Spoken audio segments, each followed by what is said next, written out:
तो आज के इस वीडियो में हम लोग सीखेंगे परिमेय और अपरिमेय संख्या क्या होती है और अपरिमेय संख्या कैसे सिद्ध करें। जी हाँ, अपरिमेय संख्या कैसे सिद्ध करें, ये हर साल आपके बोर्ड एग्जाम में सवाल देखने को मिलता है। तो इस वीडियो के बाद आप यहाँ से फिक्स कर लीजिए कि आपको बोर्ड में ये सवाल आएगा ही आएगा और इससे बाहर कुछ नहीं आएगा। तो चलिए देखते हैं कि परिमेय संख्या क्या होती है और अपरिमेय संख्या क्या होती है। पहला है परिमेय संख्या। क्या जानना हमें? परिमेय संख्या। परिमेय संख्या किसे कहेंगे?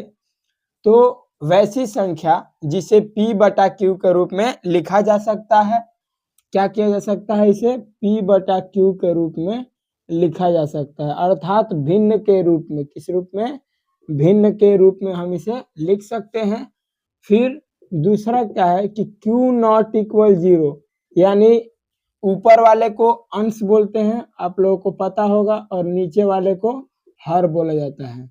तो जो हर का मान है वह कभी भी 0 नहीं होना चाहिए। और P और Q दोनों का दोनों क्या होना चाहिए? पूर्णांक। P और Q दोनों पूर्णांक। इसे ही क्या कहेंगे हम लोग? परिमेय संख्या कहते हैं। जैसे आपको अभी हम उदाहरण दे कुछ यहाँ पर, जैसे हमने लिख दिया 2। कितना लिख दिया? 2। आपसे पूछा जाए कि बताइए यह परिमेय है कि अपरिमेय है, तो आपको बताना होगा कि यह एक परिमेय होगा। कैसे परिमेय है? कह रहा है कि P बटा Q के रूप में, यानी भिन्न के रूप में। क्या ये आपको भिन्न के रूप में दिखाई दे रहा है? कहेंगे नहीं, ये तो सिंगल है, 2 दिखाई दे रहा हमें। लेकिन क्या हम इसके भिन्न में 1 नहीं लगा सकते हैं? क्या 1 लगाने से क्या 2 पर कोई प्रभाव पड़ता है? नहीं। भिन्न में 1 रहे या ना रहे उससे कोई मतलब नहीं है। तो हम इस भिन्न को पूरा क्या लिख सकते हैं? 2 बटा 1 लिख सकते हैं, यानी P बटा Q हो गया कि नहीं हो गया? क्या Q का मान 0 है? कहेंगे नहीं, इसका मान कितना है? 1 है। दूसरा कंडीशन भी हमारा हो गया। तीसरा क्या है कि P और Q दोनों का दोनों क्या होना चाहिए? पूर्णांक। क्या होना चाहिए? पूर्णांक। पूर्णांक संख्या क्या है? जो आपका माइनस इंफिनिटी से लेके प्लस इंफिनिटी, यानी कोई भी संख्या चाहे वो प्लस में हो या माइनस में हो, उसे क्या बोलते हैं हम लोग? पूर्णांक संख्या बोलते हैं।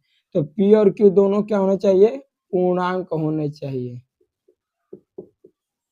इस तरह से तो आपने क्या जाना कि चाहे वो 2 लिखा हो, 3 लिखा हो, 4, कुछ भी। अब मान लीजिए रूट में लिख दिया। किस में लिख दिया? रूट में 4 लिख दिया। तो ये क्या परिमेय है कि नहीं है? तो आप कहेंगे कि बटा में 1 लगा सकते हैं, लेकिन देखिए कभी भी हम तब तक पता नहीं लगाएंगे कि जब तक उसका पूरा मान नहीं निकले। जैसे √4 का मान क्या होता है? 2 होता है कि नहीं होता है? 2 के भिन्न में क्या लगा सकते हैं? 1 लगा सकते हैं। लेकिन आपसे पूछ दिया जाए, आप बताइए कि √3 क्या है? परिमेय है कि अपरिमेय? तो आप कहेंगे क्या कि यह एक अपरिमेय संख्या। कैसी संख्या है? अपरिमेय। क्यों अपरिमेय है? क्योंकि हम वहां पर पढ़ेंगे कि जिसका रूट से बाहर मान नहीं निकलता है, जिसका रूट से बाहर मान नहीं निकलता उसे अपरिमेय कहते हैं। लेकिन हम देख रहे हैं कि √4 का मान बाहर निकल सकता है, तो इसलिए यह क्या है? एक परिमेय संख्या है। इसे हम P बटा Q के रूप में भी लिख सकते हैं। अब देखिए, जैसे दशमलव में कोई संख्या लिखा हो, दशमलव में कोई संख्या लिखा है, तो इसको क्या लिख सकते हैं हम? 25 बटा 10 लिख सकते हैं कि नहीं लिख सकते हैं? कटा देंगे, 5 × 25 और 5 दूनी 10। पूरा कटाने के बाद ही हम बताएंगे कि अपरिमेय है कि नहीं है। तो P बटा Q के रूप में लिख दिया हमने। क्या Q का मान 0 है? कहेंगे नहीं, Q का मान 0 नहीं है। और P और Q दोनों का दोनों क्या है? पूर्णांक है। P और Q दोनों का दोनों क्या है? यहाँ पूर्णांक संख्या है। यानी कोई भी संख्या वो सिंगल हो, रूट में हो, जिसका मान निकल जाता है, या वह दशमलव में दिया हो, या फिर वो क्या बोलते हैं उसको कि शांत दशमलव। जैसे देखिए हमने आपको कह दिया यहाँ की दशमलव, जैसे बोल दिया 5.232323, यानी जब एक ही संख्या का क्रम लगातार चलता है, जैसे 2 3 2 3 2 3, तो ये परिमेय संख्या होती है। कैसी संख्या है? परिमेय संख्या है। लेकिन यही हम बोले कि 2 3 1, फिर 1 2 3, फिर 2 3 1, यानी क्रम ही बदल जाए पूरा, तो वो अपरिमेय में चला जाएगा। तो ये है हमारा परिमेय संख्या। अब सीखेंगे हम लोग कि अपरिमेय संख्या क्या है। अपरिमेय संख्या, क्योंकि हमें अपरिमेय संख्या पर ही सवाल बनाना है और परिमेय को भी जान लिया हमने। अपरिमेय किसे कहेंगे? अपरिमेय का सीधा रूल है कि जिसका मान अंडर रूट से बाहर नहीं निकलता है, रूट से बाहर नहीं निकलता है, उसे क्या कहते हैं हम लोग? अपरिमेय संख्या कहते हैं। तो जिसका मान रूट से बाहर नहीं निकलता है वो क्या होती हैं? अपरिमेय संख्या होती हैं। एग्जाम्पल के रूप में आप ले सकते हैं, जैसे √2। क्या आप √2 का मान बता सकते हैं? √3 लिख दे, √5 लिख दे, √6 लिख दे। अब कोई लोग सोचेंगे कि 2 तिहाई 6 निकल तो गया, कहाँ निकला? 6 का हम जब गुणनखंड करेंगे तो 2 के पारा में 3 बार में और 1 बार में हमें क्या प्राप्त हुआ? 2 और 3। आपको पता है कि जब ये डबल संख्या होती हैं तब उसमें से एक को बाहर निकाला जाता है, लेकिन ये दोनों का दोनों क्या है? सिंगल है। एक 2 है और एक 3 है, तो इसमें से कुछ भी बाहर नहीं निकलेगा, अतः √6 भी क्या है? एक अपरिमेय संख्या है। आप देखो, जैसे हमने लिख दिया √8 लिख दिया, यहाँ क्या लिख दिया? √8। √8 का गुणनखंड करेंगे, देखिए 2 चौके 8, 2 दूनी 4 और 2 एकम 2। ठीक है। अब देखिए हमने क्या कहा कि 2 का पेयर बनता है। कितने का पेयर बनता है?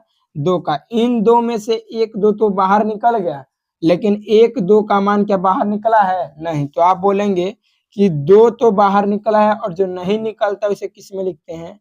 रूट में लिखते हैं। किस में लिखते हैं? रूट में। तो 2 क्या है? एक परिमेय संख्या है कि नहीं है?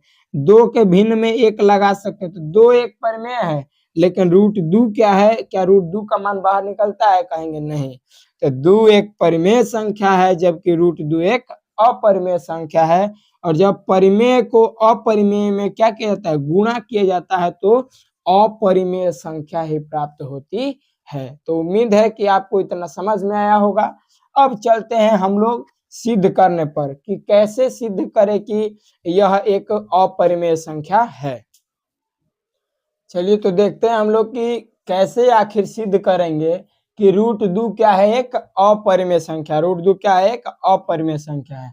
तो आपका सबसे पहला हल करने का तरीका ये होना चाहिए कि कह रहा है कि अपरिमेय संख्या सिद्ध करना है, तो आप इसको सबसे पहले मानिएगा कि √2 क्या है? एक परिमेय संख्या। √2 क्या है? एक परिमेय संख्या है।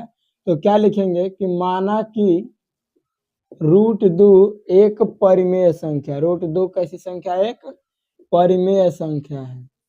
माना कि √2 एक परिमेय संख्या है, और हमने आपको अभी कंडीशन बताया क्या कि वह परिमेय संख्या है, तो इसे क्या कर सकते हैं हम लोग? P/Q के रूप में लिख सकते हैं। Q का मान 0 के बराबर नहीं होगा। P और Q दोनों का दोनों क्या होते हैं? पूर्णांक संख्या होती हैं। तो क्या लिखा हमने कि माना कि √2 एक परिमेय संख्या है। फिर क्या लिखेंगे? जिसे P/Q के रूप में, P/Q के रूप में, कॉमा Q नॉट इक्वल 0 और P/Q दोनों क्या होते हैं?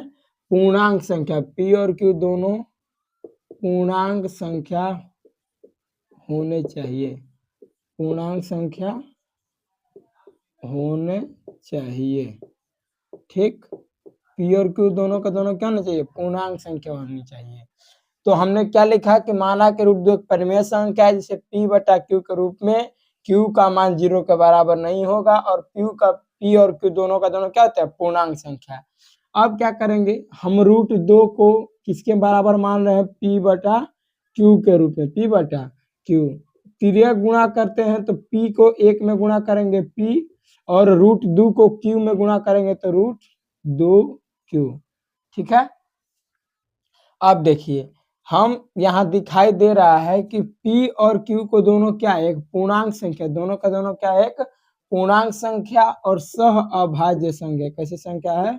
सह अभाज्य संख्या है, अर्थात ये केवल एक ही इसका गुणनखंड होगा। तो हमें दिखाई दे रहा है यहाँ पर कि रूट 2 का मान क्या हम अंडर रूट से बाहर निकाल सकते हैं? नहीं। तो यहाँ पर क्या लिखेंगे कि चूंकि P और Q दोनों परिमेय संख्या हैं, किंतु रूट 2 का मान या रूट 2 का मान वर्ग से बाहर नहीं निकलता है, रूट से बाहर नहीं निकलता है। ठीक, तो क्या लिख देंगे कि अतः रूट 2 क्या है? एक अपरिमेय संख्या। अतः रूट 2 कैसी संख्या है? एक अपरिमेय संख्या है। अतः रूट 2 कैसी संख्या है? एक अपरिमेय संख्या है। अतः जो हमने पहले मान माना है क्या कि यह कैसी संख्या है? एक परिमेय संख्या। तो हमारा तो विरोधाभास हो गया, यानी विरोधित साबित हो गया। तो लिखेंगे कि अतः हमारा माना गया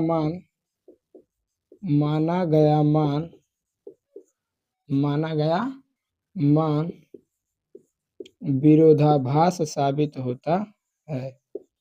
विरोधाभास यानी विरोधित साबित होता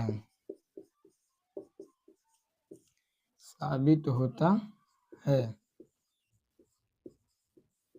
ठीक है, अब लिख देंगे कि अतः रूट 2 एक अपरिमेय संख्या। अतः रूट 2 कैसी संख्या? एक अपरिमेय संख्या है। अतः रूट 2 एक अपरिमेय संख्या है। इस तरह से हमने इस सवाल को क्या कर लिया? सॉल्यूशन कर लिया है। अब इसी तरह जितने भी सवाल होंगे सब का सब ऐसे ही बिल्कुल सेम तरीके से बनेंगे। तो आप लोग घर से HW के रूप में कुछ सवाल लिख लीजिए। आप लोग इसको प्रैक्टिस कीजिएगा घर पे कि आपसे ये बन पा रहा है या नहीं। जैसे पहला सवाल है कि रूट 2 एक अपरिमेय संख्या है, सिद्ध करना है। दूसरा है 2 माइनस रूट 3। तीसरा है 5 प्लस रूट 3। इन तीनों सवालों को आप घर पे सॉल्यूशन करेंगे और बताएंगे कि क्या ये अपरिमेय संख्या है या नहीं। तो फिर मिलते हैं नेक्स्ट वीडियो में इसी तरह के वीडियो लेकर।